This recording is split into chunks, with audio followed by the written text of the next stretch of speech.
Hello! I bet some of you thought I'd gone for good, hadn't you? Well, no such luck. I've been quite busy because behind this door is the new One Lone Coder Studio. Let's go and take a look.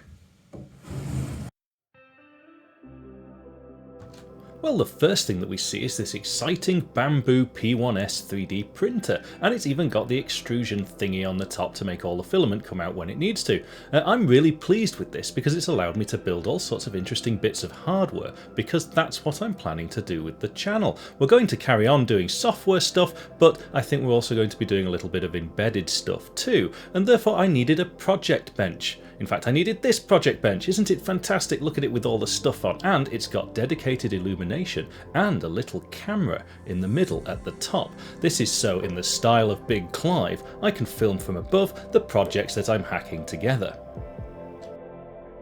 Even though I've been away from the YouTubes for a little bit, I've still been live streaming occasionally, and now I have a dedicated live stream control and command center up there. It's a Chromebook running Twitch, and I have a dedicated microphone just for the bench too.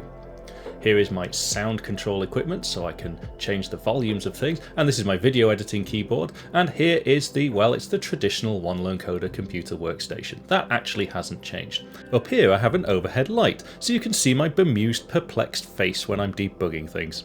This is followed by the Wacom Intuos 4 drawing tablet and the classic OLC voiceover mic.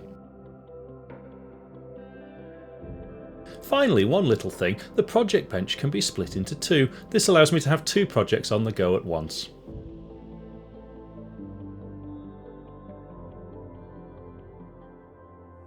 So why has all this happened? Well, the truth is, my little person no longer requires 24/7 attention, they just require 22/7 attention, which has freed me up with a little bit of time to actually get back into doing One Lone Coder stuff, with some enthusiasm too. I also wanted to create a media setup that worked for me, so I can reduce the amount of editing time required on actually producing the videos. It allows me to do clever things, like transitioning over to the bench cam with no actual interruption to my workflow.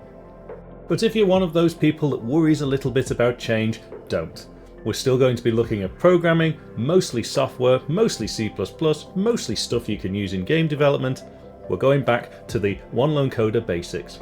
And so however you spend your festive season, I wish you a very happy one, and I'm looking forward to seeing you all next year. Take care.